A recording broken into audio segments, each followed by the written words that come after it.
Balikan po natin ang traslasyon. Mas mabilis ang galaw ng andas ngayong taon kumpara nung mga nakaraan. May ilang deboto ring hindi na nakipagsiksikan sa buong prosesyon. Sa halip nag-abang na lang sila sa dadaanan ng andas at doon muna nagpahinga. Live mula sa San Sebastian Church, may report si Rida Reyes. Rida?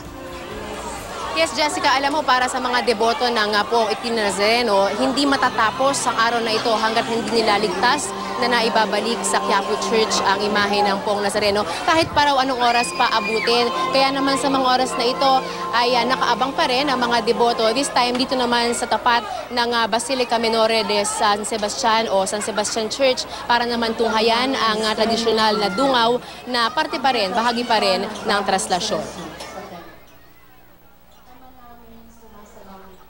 Naabutan ng GMA News kanina ang mag-asawang Bong at Marieta Tandiama na nag-aabang sa rutang daraanan ng andas ng Itim na Nazareno. Tulad ng maraming deboto, panata na raw nila ang pagsama taon-taon sa traslasyon.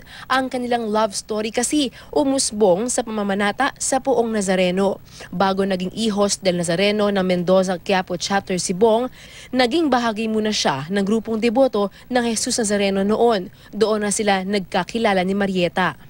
Doon kami nagkakilala. Siguro, Willie Senior yun na magkita kami. Ipinagpapasalamat din ng mag-asawa sa Poon ang itinuturing nilang ikalawang buhay ni Bong.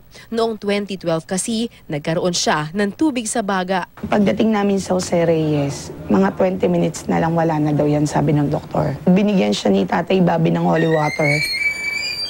Sabi niya sa akin, nakpainom mo to kay Bong. Ang deboto namang si Lola Susan, 70 anyos, nasa Arlegue Street na bago pa magtanghali.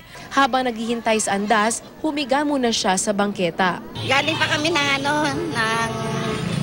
Luneta. Opa. Naglakad kayo hanggang dito? Galing kami alas 4:30 ho. Maaga rin nag-abang ang marami pang deboto sa Arlegue. Pero bandang alas 6 na nang dumaan ang mga replika ng Poon habang ang mismong andas ng Itim na Nazareno nasa Palangka Street naman ng ganitong oras. Mas mabilis daw ang galaw ng andas ngayon. Natagalan pa ito ng bahagya. Pagdating sa Etiague Street, bandang alas 4 dahil mistulang tumagilid ang andas. Muli namang bumilis ang galaw ng prosesyon kasunod nito. Inasahan din ang mas maagang dungaw sa San Sebastian Church. Sa dungaw, nagtatagpo ang imahe ng Our Lady of Mount Carmel at ng Itim na Nazareno, simbolo ng pagkikita ng Birheng Maria at ni Jesus habang buhat nito ang krus patungo sa Kalbaryo kung saan siya ipinako.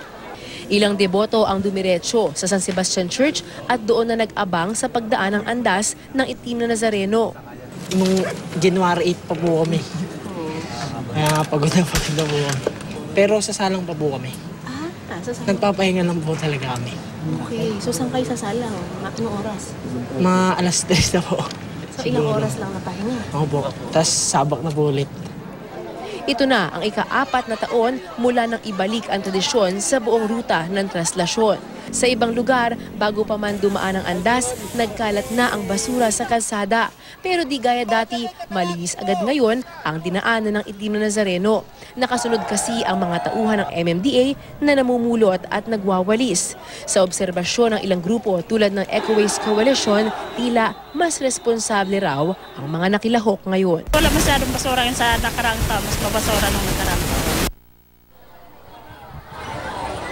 Alright, Jessica, sa mga oras na ito ay unti-unti nang napupuno itong harapan ng Basilica Menore de San Sebastian. Dahil sa ating impormasyong nakuha ay isang kanto na lamang ang layo ng andas ng Itim na Nazareno mula rito sa ating kinalalagyan. Alam mo, last year halos maghahating gabi mga 11 PM na dumating dito yung andas ng Itim na Nazareno. Kaya't ngayon masaya mga deboto na medyo maaga-aga raw kung sakali na makakarating dito ang Poon. So pagdating ng Poon dito, Jessica, mananatili lamang na mga 5 hanggang 10 minutes ang Poon dito para doon sa dungaw at pagkatapos niyan ay magpapatuloy na itong traslasyon hanggang doon sa pauwi sa Quiapo Church. Jessica. Rida, itong dungaw yung magtatagpo, yung Poon ng Itim na Nazareno at yung Poon naman ng Birheng Maria, yung Carmel, no? Paano ba? Inilalabas din yung imahen ng Birheng Maria, ganun ba yon? Tapos magtatapat yung dalawang imahen, ganun ba yon? Yes, tama yan, Jessica. Ang mangyayari pagdating dito ng imahe ng Poong Nazareno ay ilalabas na rin itong nasa likuran ko. Meron ditong malaking stage sa gitna. So yung totoong imahe ng Our Lady of Mount Carmel ay ilalabas dyan. So kumbaga parang ang symbolism niya ay yung pagkikita raw ng inang birhen at nung anak habang siya ay siya ay may buhat na krus papunta doon sa Kalbaryo para ipako So parang yan daw ay symbolic, pero ito ay syempre 4 years pa lamang siyang nire-revive kasi for the longest time, Jessica, nawala ito sa ruta ng traslasyon. Ibinabalik lamang siya dahil nagkaroon ng patunay na talaga nga naman na parte raw ito ng taunang traslasyon. Jessica. Isa lang napansin ko sa report mo, Rida, may mga mas bata nang namamanata. Previous years kasi, nakikita natin marami mga medyo nagkakatanda na yung medyo matatanda na, no? Yung mga pumapasan, yung mga namamanata. Ngayon, kapansin-pansin yung mga bata, no? Ayan, no? Ang daming bata na sumali ngayon sa traslasyon. Oo, tama yan, Jessica. Alam mo kanina, karamihan ng mga na-interview natin dito, mga matatanda na sila.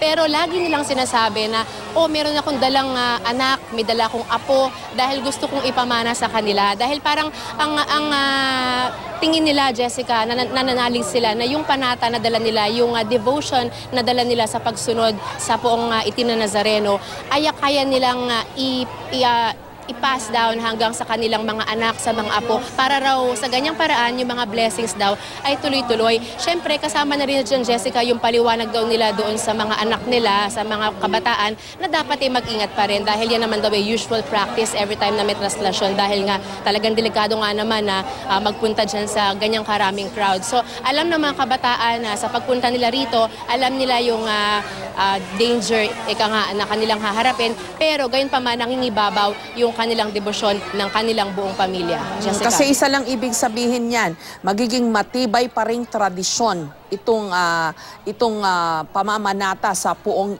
ng Itim na Nazareno dahil padami ng padami yung mga bata, no? Yun ngayon sabi mo, mukhang naipasa ng kanilang mga magulang, ng kanilang mga tiyuhin, lolo, lola, itong kanilang pamamanata. Maraming salamat sa iyo, Rida Reyes.